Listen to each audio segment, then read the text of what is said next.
अब इंटरनेशनल खबरों की तरफ चलते हैं। डोनाल्ड ट्रंप ने जब से ईरानी तजावीज़ मुस्तरद की हैं उसके बाद उन्होंने बात की नेतन्याहू से, और तब से लेकर अब तक जो इसराइल है उसने लबनान के ऊपर हमले बहुत तेज कर दिए। जो ताज़ा तरीन हमले हुए हैं लबनान पे, उनमें गुज़िश्ता 24 घंटों में इमदादी कारकुनों समेत 51 लबनानी अफराद जो है लबनान में शहीद हो गए, और लगातार ये तादाद बढ़ती चली जा रही है। हमलों की शिद्दत में इजाफा होता चला जा रहा है। तो ये ईरान की एक शर्त थी कि लबनान के अंदर जंगबंदी की जाए, लेकिन जब भी ईरान की तजावीज़ मुस्तरद होती हैं तो इसराइल लबनान पे बमबारी जो है उसको तेज कर देता है। अब इस वक्त लबनान पे शदीद बमबारी कर रहा है इसराइल, और वहां पे लड़ाई बढ़ती चली जा रही है। दूसरी जानिब ईरान ने भी डोनाल्ड ट्रंप ने जो कुछ कहा उसके ऊपर अपना रद्देमल दे दिया। एक तो ईरान ने कहा जी हमें इससे कोई फर्क ही नहीं पड़ता, यानी ईरानी सरकारी मीडिया ने यह दावा किया कि ईरान के जवाब पर अमेरिकी सदर डोनाल्ड ट्रंप ने जो रद्देमल दिया उसकी कोई अहमियत नहीं है। ईरान में मंसूबे अमेरिकी सदर को खुश करने के लिए नहीं बनाए जाते। ट्रंप ईरान के जवाब से अगर खुश नहीं है तो यह ईरान के हक में बेहतर है। ईरानी सिक्योरिटी ज़राए का कहना है कि अमेरिकी तजावीज़ ट्रंप के हद से ज्यादा मुतालबों के आगे हथियार डालने के मुतरादिफ थी। ईरानी तजावीज़ में अमेरिका को जंगी नुकसानात के मुआवजे की अदायगी और अपनाए हुर्मत पर ईरान की खुद मुख्तारी पर जोर दिया गया।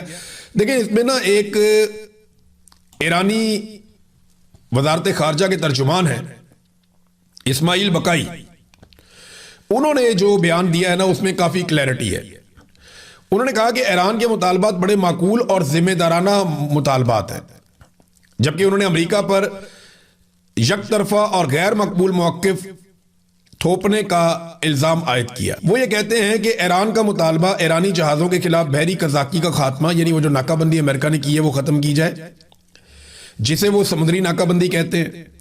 ईरानी अवाम के गैर मुल्की बैंकों में मुंजमद असासों की बहाली का मुतालबा ईरान ने किया कि जनाब जितने दुनिया के अंदर बैंकों में हमारे पैसे आपने मुंजमद कर रखे हैं अरबों डॉलर, वो हमें रिलीज किए जाए, हम अपनी आवाम के लिए वो पैसा खर्च करें। आपने हुर्मत में महफूज आमदरफ्त की तजवीज़ ईरान ने साथ में दी थी, और लबनान समेत पूरे खित्ते में अमन के क़याम का मुतालबा किया। क्या ये मुतालबात नाजायज़ हैं? अच्छा, इसमें जो आपने हुर्मत वाला ईरान का मुतालबा है ना कि एक महफूज आमदरफ्त, उसमें ईरान के पास कलीदी किरदार है। यानी ईरान ये कहता है कि आबना हुर्मत में महफूज आमदरफ्त तभी होगी जब ईरान खुद इस अमल की निगरानी करेगा और उसके साथ कोऑर्डिनेशन में होगा और ईरान को उसका बिल अदा किया जाएगा। तो आबना हुर्मत के ऊपर जो कंट्रोल है ये एक ऐसी चीज है जिसको अब ईरान नहीं छोड़ना चाहता। नादरीन, इसी बीच में ईरान में एक और बड़ी डेवलपमेंट हुई है। इसराइली खुफिया एजेंसी मोसाद के 7 बड़े खौफनाक जासूस ईरान ने गिरफ्तार कर लिए। इसके अलावा एक शख्स को वहां मार भी दिया गया है, वहां इनकाउंटर हुआ, उसमें वो आदमी मारा गया, और एक शख्स को सजाए मौत भी ईरान में सुना दी गई है। ईरान में इसराइली जासूसी का नेटवर्क बड़ा शानदार बनाया था मोसाद ने, क्योंकि उनके पास बहुत ज्यादा पैसा है, बहुत सारे वसाइल हैं। फिर वो दुनिया के अंदर फैसिलिटेट भी करते हैं ऐसे लोगों को, इनकी फैमिलीज को, और वो ऐसे कमजोर लोगों को ढूंढते रहते हैं मुख्तलिफ महकमों में, मुख्तलिफ जगह पे, जो काम कर सके इंटेलिजेंस के लिए। यानी खुफिया मालूमात मोसाद को ना सिर्फ फराहम करते हैं बल्कि वो बहुत सारे दीगर काम भी करते हैं। ईरान की वजारत इंटेलिजेंस ने ऐलान किया कि उसने 6 सूबों में कार्रवाइयों के दौरान 2 ऐसे सेल खत्म किए हैं जो इसराइली खुफिया इदारे मोसाद के लिए काम कर रहे थे। कार्रवाइयों के दौरान 7 अफराद गिरफ्तार किए गए, जबकि मुसल्लह झड़प में एक शख्स हलाक हो गया। मगरबी आज़रबाईजान में 4 अफराद पर मुश्तमिल एक सेल सूबे के मुख्तलिफ इलाकों और तेहरान में हसास मराकज़ और सरकारी इमारतों को निशाना बनाने के साथ साथ दारुल हुकूमत में एक कत्ल की तैयारी कर रहा था। फिर उन्होंने बताया कि कौन कौन सी जगह पे किस किस तरीके से उन्होंने एक एक बंदा गिरफ्तार किया, और उन्होंने बताया किस तरह के इनके पास से हथियार मिले, किस तरह का गोला बारूद मिला। फिर इनके पास से बहुत छोटे साइज के ड्रोन्स भी मिले जिन्हें ये जासूसी के लिए इस्तेमाल करते थे। फिर मवासलाती आलात इस तरह के मिले जिनसे ये राब्ते में रहते थे अपने हैंडलर्स के साथ, और बुलेट प्रूफ जैकेटें भी इनके साथ मिली, और बहुत सारी और चीजें। तो एक जासूसी का पूरा नेटवर्क है जो काम कर रहा है ईरान में, और अब ईरानी इंटेलिजेंस जो है वो एक एक करके इन जासूसों को पकड़ रही है। ये जासूस बहुत बड़ा असासा थे मोसाद के, क्योंकि इसराइली इंटेलिजेंस इतनी तगड़ी थी ईरान में जिसकी बुनियाद के ऊपर उन्होंने ना सिर्फ ईरानी साइंसदानों को कत्ल किया, उनकी लीडरशिप को कत्ल किया, छोटी छोटी मालूमात उन तक पहुंच जाती थी। नाज़रीन, एक डेवलपमेंट और है जो बहुत अजीब डेवलपमेंट है और अमेरिका के लिए बहुत परेशान कुन है। गुज़िश्ता चंद दिनों से हम ये खबरें पढ़ रहे हैं और ये लगातार रिपोर्ट हो रहा है कि अमरीकी एयरफोर्स के तैयारे खलीजी ममालिक के ऊपर जब प्रवास करते हैं, ख़ासतौर पर वो आबना हुर्मुज़ के नज़दीक जब जाते हैं या समुद्री पानियों के नज़दीक, जो ईरान के जब वो नज़दीक जाते हैं, तो अक्सर तैयारे 7700 का हंगामी पैगाम भिजवाते हैं। ये 7700 क्या है? अमेरिकन एयरफोर्स के तैयारे जब मुश्किल में आ जाते हैं, जब उनको कोई जैमर्स पड़ जाते हैं या उनका कम्युनिकेशन का या दीगर सिस्टम पूरी तरह से काम नहीं कर रहा होता या उन्हें लगता है कि कोई खराबी हो गई है, तो वो 7700 का एक पैगाम फौरी तौर पे भिजवाते हैं। अब अमेरिका के पास शानदार एयरफोर्स है, बड़े अच्छे तैयारे हैं, जदीद सिस्टम है उनका, लेकिन ये उनके साथ हो क्या रहा है? ये गुज़िश्ता चंद दिनों से लगातार हो रहा है। कभी 2 तैयारों के साथ होता है, कभी 4 तैयारों के साथ होता है, कभी फिर किसी तैयारे के साथ होता है, और ये होता चला जा रहा है। अभी हाल ही में एक मरतबा फिर गुज़िश्ता रात दोबारा से अमरीकी एयरफोर्स के तैयारे ने 7700 का इमरजेंसी कोड भेजा और फौरी तौर पे हंगामी लैंडिंग की है। ऐसे कुछ तैयारे माजी में सऊदी अरब में लैंड हुए, कुवैत में भी लैंड हुआ सुना, और कतर में भी लैंड हुआ। अभी ये यूएई के अंदर एक तैयारा लैंड हुआ है। ऐसे कौन से जैमर्स इस खित्ते में आ गए हैं जो इससे पहले नहीं थे?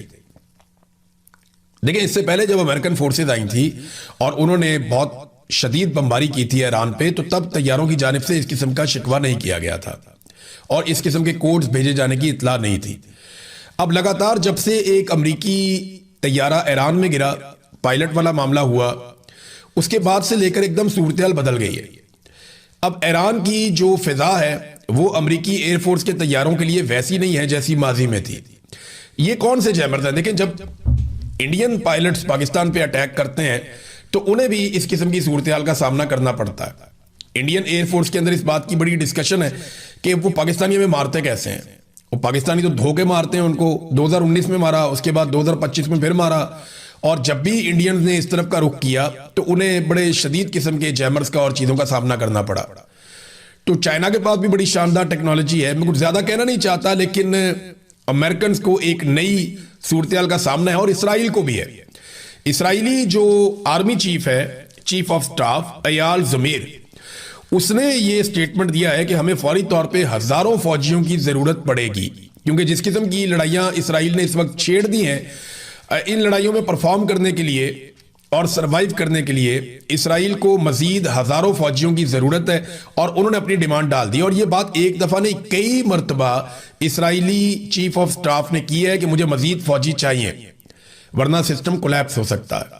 नाज़रीन, फजलुर रहमान साहब को मैं नॉर्मली अपने वीलॉग के आखिर में बताता होता हूँ, लेकिन उन्होंने एक स्टेटमेंट ऐसा दे दिया तकरीर करते हुए, उसमें 3 चीज़ें बड़ी अहम हैं और मैं आपके सामने रखना चाहता हूं, और ये इंकशाफात आप समझ लें। एक तो फजलुर रहमान ने कहा कि बलूचिस्तान में बगावत पहले बलोच इलाकों तक महदूद थी और अब पश्तून इलाके भी खून से नहला दिए गए हैं, और इसके लिए उन्होंने जिम्मेदार करार दिया पाकिस्तान की मिलिट्री एस्टेब्लिशमेंट को। उन्होंने कहा कि अब वहां से 50 लाशें आ रही हैं जो पश्तून इलाके हैं और वहां पे बगावत पहुंच गई है। कोई रियासती रिट बाकी नहीं है, बच्चे स्कूल नहीं जा सकते, मगरिब के बाद पुलिस बाहर नहीं निकल सकती। ये हालात बलूचिस्तान में और खैबर पख्तूनख्वा में दोनों जगहों पे है, लेकिन बलूचिस्तान का तो बेड़े ही गर्क हो गया। फजलुर रहमान साहब ने दूसरा इंकिशाफ किया कि हमें कहा जा रहा है कि हम लश्कर बनाकर निकले, हथियार उठाकर निकले। उन्होंने कहा जी हमने तो इनकार कर दिया कि हम हथियार उठाकर नहीं निकलेंगे, आप हमें लड़वा देंगे, फिर आप बीच में से निकल जाते हैं और वो ये कहते हैं कि आप यहां पे हमें कत्ल व गारत गिरी की तरफ धकेल रहे हैं। हमने कोई लश्कर नहीं बनाना, हमें कोई किसी किस्म की लड़ाई के अंदर आप ना धकेलें। फिर आप हमारे ऊपर एहसान चढ़ाते हैं कि आपके लोग शहीद हो रहे हैं, खून बह रहा है। भई आप इसके लिए पेटी बांधते हैं, तनख्वाह लेते हैं, हम आपको अपने खून पसीने की कमाई से टैक्स देते हैं और उसमें से आप तनख्वाह लेते हैं, तो आपको जिस काम के लिए तनख्वाह दी जाती है आप वो काम करें, अपने खून का एहसान हमारे ऊपर मत डालो। ये फजलुर रहमान साहब ने कहा क्लियर अल्फाज में। ये बात अगर कोई पाकिस्तान तहरीक इंसाफ का आदमी कहता तो उसको इंडिया का एजेंट करार दे दिया जाता, लेकिन फजलुर रहमान साहब को इतनी तो छूट है। उन्होंने बड़ी क्लियरली ये बात की कि अगर फौजी या पुलिस वाले शहीद हो रहे हैं तो भाई तुम तनख्वाह लेते हो इस काम के लिए, अपने खून पसीने के पैसे से हम तुम्हें देते हैं तनख्वाह अपनी हिफाजत के लिए, तो तुम ये ऑप्शनल तो नहीं था, तुमने खुद ही कहा था कि हमने ये नौकरी करनी है, हमें पैसे मिलने चाहिए, तो मिल रहे हैं, अब लड़ो। हमें क्यों कहते हो कि लश्कर बनाए और बना के बंदूकें उठा के असला हम इनके सामने मुकाबले में आ जाएं? आप निकल जाएंगे, हम यहाँ कत्लो गारतगिरी में मारे जाएंगे जैसे हमेशा होता रहा। तो फजलुर रहमान साहब ने ये बात की। और तीसरी बात जो फजलुर रहमान साहब ने की, उन्होंने कहा जी अगर इलेक्शन लड़ना है ना तो वर्दी उतारो और आ जाओ मैदान में, पता चल जाएगा कि आपको कितने लोग वोट देते हैं और कितने लोग आपको मुंतखब करते हैं। फजलुर रहमान साहब ने ज़रा थोड़ी सख्ती कर दी वर्दी उतारने की बात। मैं चैलेंज करता हूं कि आसिम मुनीर साहब फील्ड मार्शल भी रहे, यूनिफॉर्म भी पहने और इलेक्शन लड़े इमरान खान के मुकाबले में। इमरान खान के क्या, यास्मीन राशिद के मुकाबले में, वो भी छोड़ें आप, सनम जावेद के मुकाबले में इलेक्शन लड़े। सनम जावेद भी मेरे ख्याल में बहुत टफ हो जाएंगी। चलो कोई और सोच लें, आप लोग बता दें। Field marshal Asim Munir uniform पहन के पूरी ताकत इस्तेमाल करके एक फ्री एंड फेयर इलेक्शन लड़े, अपने सारे वसाइल इस्तेमाल करें सरकार के, लेकिन इलेक्शन का रिजल्ट पब्लिक के वोटों के जरिए आना चाहिए। हल्का भी खुद ही चुन लें, शहर भी खुद ही चुन लें।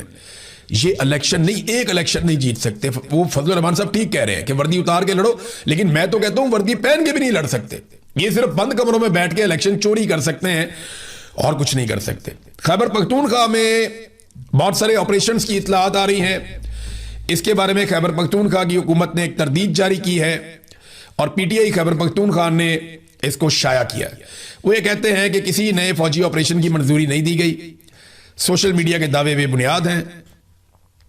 बजट की मद में मुख्तस फंड हंगामी सूरत हाल, कुदरती आफात, नकल मकानी और रिलीफ समेत मुख्तलिफ इंतजाम के लिए होते हैं। उन्हें किसी नए ऑपरेशन से जोड़ना हकायक के मुनाफी है। वो ये कहते हैं जनाब हम कोई किसी किस्म का कोई ऑपरेशन नया नहीं होने दे रहे। मेरा एक सादा सवाल है कि एक कानून है खैबर पख्तूनख्वा में, action in aid civil power, जिसके तहत फौज मिलिट्री ऑपरेशन करती है खैबर पख्तूनख्वा में। ये इजाफी इख्तियारात हैं जो पाकिस्तान की फौज को खैबर पख्तूनख्वा में दिए गए, बाकी सूबों में नहीं है। मेरा सवाल यह है कि सुहेल अफरीदी की हुकूमत ने आते ही अनाउंस किया था कि हम ये कानून खत्म कर देंगे।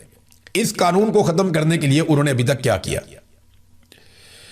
देखें, अदालत के अंदर तो इनके पास बहाना है ना कि हम जाते हैं, अदालत हमारी रिट वापस नहीं ले रही, हमने अपील की हुई थी, वो अदालत हमारी अपील वापस नहीं ले रही। वह 100 रास्ते और हैं। आप चुप करके बैठ जाएं, अदालत भी चुप करके बैठ जाए, तो आप मिलजुल के मैच खेलते रहें, तो वो तो एक अलग बात है। लेकिन आपके पास 2/3 अक्सरियत है खैबर पख्तूनख्वा में, आप जब चाहें इस कानून को दोबारा कानून साजी से खत्म कर सकते हैं। लेकिन आपने अभी तक action in aid civil power कानून को खत्म नहीं किया, जिसके तहत यहां फौज ऑपरेशंस करती है खैबर पख्तूनख्वा में। ये इजाफी इख्तियारात हैं जो फौज को दिए गए। तो दावे इन्होंने बहुत बड़े बड़े किए थे, लेकिन काम इन्होंने कुछ भी नहीं किया। हमारे ऊपर ना ये बहुत बड़ा बोझ बन गया, ये ऑपरेशन, ये हर चीज को डंडे के साथ संभालते हैं। मैं आपको एक और चीज बताता हूं, मैंने आपको पिछले दिनों बताया भी था, लेकिन कुछ तफसीलात मैं आपके लिए लेकर आया हूं। ये एक पाकिस्तान के अंदर प्रोजेक्ट है बहुत बड़ा, आपके बिजली के बिल के अंदर आता है नीलम झेलम सरचार्ज। अब ये Neelum Jhelum hydro power project है, इसके जो सरबराह हैं वो भी एक lieutenant general retire Mohammad Saeed साहब है। कोई इनसे पूछेगा कि इन्होंने अरबों रुपए जाया किए, वो पैसे कहां गए? ऑडिटर जनरल ऑफ पाकिस्तान के मुताबिक 30 अरब रुपए का इन्होंने खसारा कर दिया इसी एक प्रोजेक्ट के अंदर, और पावर हाउस बंद होने से प्रोजेक्ट को 100 अरब के लगभग का नुकसान हुआ है। यानी आप अंदाजा करें कि 100 अरब से जायद का इन्होंने नुकसान कर दिया पाकिस्तान का। लेकिन क्योंकि ये एक lieutenant general retire Mohammad Saeed साहब हैं, इसलिए इनसे पूछ कोई नहीं रहा। इसका एक हेडरेस और एक टेल रेस है। ये एक टनल है, टनल का एक हेड है, एक टेल है, ये दोनों जगह से गिरी है। आप अंदाजा करें कि कैसा शाहकार इन्होंने तामीर किया, क्योंकि पाकिस्तान की फौज ज्यादातर ये काम करती है और डिजाइन भी ये लोग खुद ही करवाते हैं। तो इस किस्म का डिजाइन किया गया, इस तरीके से बिजली बनाने की कोशिश की गई कि इसकी टेल भी गिर गई और इसका हेड भी गिर गया। जुलाई 2022 में इसका टेल रेस टनल जो है वो गिर गई और पैदावार अगस्त 2023 तक बंद रही, यानी 13 महीने तक पैदावार बंद रही। बहुत नुकसान हुआ। उसके बाद जनाब उसको सेट किया तो 1 मई 2024 को इसकी हेडरेस टनल है वो गिर गई और पावर हाउस बंद हो गया फिर दोबारा से। अब लगातार नुकसान हो रहा है। इसके अलावा इस प्रोजेक्ट को 2028 तक के लिए बंद कर दिया गया, और जब इसको बंद किया तो तनख्वाहें तो लोग लेते रहेंगे, वो तो मौजें करते रहेंगे, लेकिन प्रोजेक्ट बंद होने की वजह से इसकी जो कॉस्ट है वो कई गुना बढ़ जाएगी और पाकिस्तानियों को मजीद पैसे पड़ जाएंगे। ये नाजरीन पाकिस्तान के हालात है। हमारे पानियों पे इंडिया डैम बनाता जा रहा है, बिजली बनाता जा रहा है, किसानों को उसने मुफ्त बिजली देना शुरू कर दी है।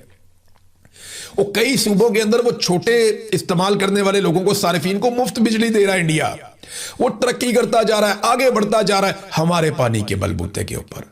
और हम क्या कर रहे हैं, हम अपने ही पानी से बनने वाले मंसूबे रोक रहे हैं, बंद कर रहे हैं। वो इसलिए कि हमने आईपीपी इसको इजाफी पेमेंट्स, जिसे आप कहते हैं कैपेसिटी पेमेंट्स, वो हमने आईपीपी इसको देनी है ताकि आईपीपी का पेट भरे और कमीशन बड़े बड़े ताकतवर लोगों के जो मिलिट्री एस्टेब्लिशमेंट में और जो पाकिस्तान के अंदर पॉलिटिकल एलीट है उनकी जेब में जा सके। वो पैसा बनाने पे धड़ाधड़ लगे हुए हैं। इंडिया अपनी आवाम का सोच रहा है और हमारे लोग किसका सोच रहे हैं, अपना और अपनी नस्लों को और अपनी जेबें भरने का सोच रहे हैं। एक स्टेटमेंट में आपको दिखाता हूं, ये ढीठ कितने हैं लोग, आप ये देखें। ये सईद मेहदी साहब है, नवाज शरीफ साहब के बड़े करीबी दोस्त हैं, बहुत बड़े ब्यूरोक्रेट हैं। इनका एक इंटरव्यू किया जनाब एजाज सैयद साहब ने। उन्होंने सवाल पूछ लिया कि जनाब आपका दामाद सिकंदर सुल्तान राजा इनका दामाद है, जो चीफ इलेक्शन कमिश्नर है, जिसने पूरे पाकिस्तान का इलेक्शन चोरी किया, और आपका बेटा फेडरल सेक्रेटरी है, आपकी बेटी जो है वो भी एक बड़ी जबरदस्त जगह के ऊपर ब्यूरोक्रेट है। बेटी को तो मौजें ही लगी हुई हैं, जो सिकंदर सुल्तान राजा की बीवी है। वो तफसीलात किसी दिन मैं आपके सामने रखूंगा, आप हैरान हो जाएंगे। तो उससे पूछा कि जनाब आपका बेटा, दामाद, बेटी सारे ब्यूरोक्रेसी में इतनी आला जगहों पे लगे हुए हैं, कोई नसीहत ही कर दें। अच्छा, ये सारे ही जो लगे हुए हैं ना, वो लगे ही हुए हैं, तबाहियां फेर दी हैं। जो सिकंदर सुल्तान राजा ने कर दिया, जो इनकी बेटी ने कर दिया, बर्बादियां फेर दी इन्होंने। अब वो मशवरा क्या दे रहा है, वो ये कह रहा है कि अपना काम सही तरीके से ईमानदारी से करें, सोच समझ कर करें, इतनी हिम्मत पैदा करें कि आप गलत काम से इनकार कर सकें। हो सकता है कि इसका आपको नुकसान हो, मगर जब तक ऐसा नहीं होगा हमारी ब्यूरोक्रेसी ठीक नहीं होगी। और फिटे मुंह भाई, यानी आप सिकंदर सुल्तान राजा के आप सुसर हैं और आप कह रहे हैं अपना काम ईमानदारी से करें। कोई गलत काम करने का कहे तो इसको इनकार कर दें। ये आदमी खुद चलकर चला गया था, इलेक्शन कमीशन के दफ्तर से निकला था रात के वक्त बगैर सिक्योरिटी के, और जब ये वापस आया तो फॉर्म 47 साथ लेकर आया था। फिर जो पाकिस्तानियों के साथ हुआ वो पूरे पाकिस्तान ने देखा। तुम्हारे खानदान ने पूरे पाकिस्तान को निचोड़ के रख दिया। पूरे पाकिस्तान का आज तक का सबसे बड़ी डकैती तुम्हारे खानदान ने मारी, और तुम यहां बैठ के भाषण दे रहे हो कौम को। यही तरीका कार है पाकिस्तान में। ये भाषण देते हैं बाहर निकल के, जनाब ये कि वॉर की तरफ जाते हैं, कभी इस तरफ जाते हैं। थोड़ा सा पहले मैंने डोनाल्ड ट्रंप को देखा, जब वो बहुत इस्तराब में था तो उसके कंधे पे हाथ रख के बहुत सारे मजहबी किस्म के लोग खड़े हुए थे और वो अजीब किस्म के नारे लगा रहे थे। कोई मजहबी किस्म का उनका वो सारा रुझान था। अब ये उनके अकायद हैं, वो उसको वैसे कर सकते हैं, हर कोई आज़ाद है। लेकिन ये फ्रस्ट्रेशन बाद औक़ात जाहिर करता है उन लोगों की जिन्होंने दुनिया को जंग के अंदर फंसा दिया है। फिलहाल इसराइल के लिए वाकई डोनाल्ड ट्रंप की बात ठीक है कि नफरत में इजाफा हुआ है और इसराइल को नुकसान हो रहा है, क्योंकि यहां पे एक स्टेटमेंट आया है फ्रांस से। फ्रांस ने इसराइल पर एक पाबंदी लगा दी है। पेरिस में मुनक्कद हो रहा है एक दिफाई नौइयत का शो, और ये बहुत बड़ी नुमाइश होती है जो पेरिस में होती है। वहां पे उन्होंने 15 से 18 जून को होने वाले प्रोग्राम में इसराइल की सरकारी शिरकत पर पाबंदी लगा दी है।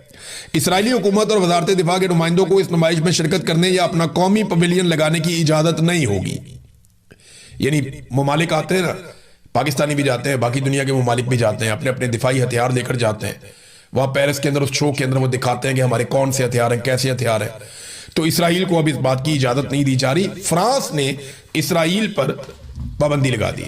अब एक तरफ गजा जो है उसके ऊपर मुकम्मल कंट्रोल इसराइल अपना पक्का कर रहा है। इन्हें अंदाजा भी नहीं है पाकिस्तान की एस्टेब्लिशमेंट को कि ये किस आग के साथ खेल रहे हैं।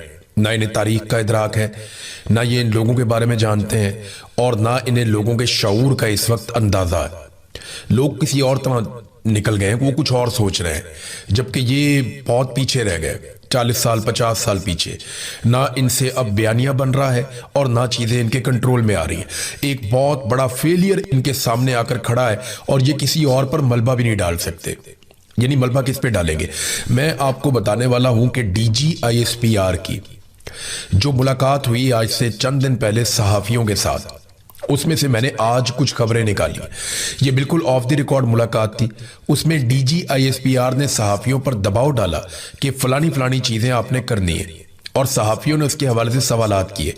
कुछ सवालात बड़े सख्त भी हुए और DGISPR के पास उनका कोई जवाब नहीं था। अब मैं आपके सामने रखूंगा कि सहाफियों के साथ DGISPR की क्या बातचीत हुई और किस तरीके से बातचीत हुई। एक तो DGISPR ने सहाफियों को यह हुक्म जारी किया कि आप भारत के खिलाफ जितना ज्यादा हो सके वो आप अपने मीडिया को कवरेज दें। यानी जितनी ज्यादा भारत के मामलात पे आप कवरेज कर सकते हैं आप कवरेज करें। और DGISPR ने जो दावा किया वो ये था कि भारत बहुत जल्दी टुकड़े टुकड़े होने जा रहा है। आपने टीवी चैनल्स पर यही बताना है कि भारत के टुकड़े होने जा रहे हैं और भारत कई हिस्सों में टूटने वाला है और भारत के पास कुछ भी नहीं बचेगा, वो बुरी तरह तबाही के दहाने पर पहुंच गया।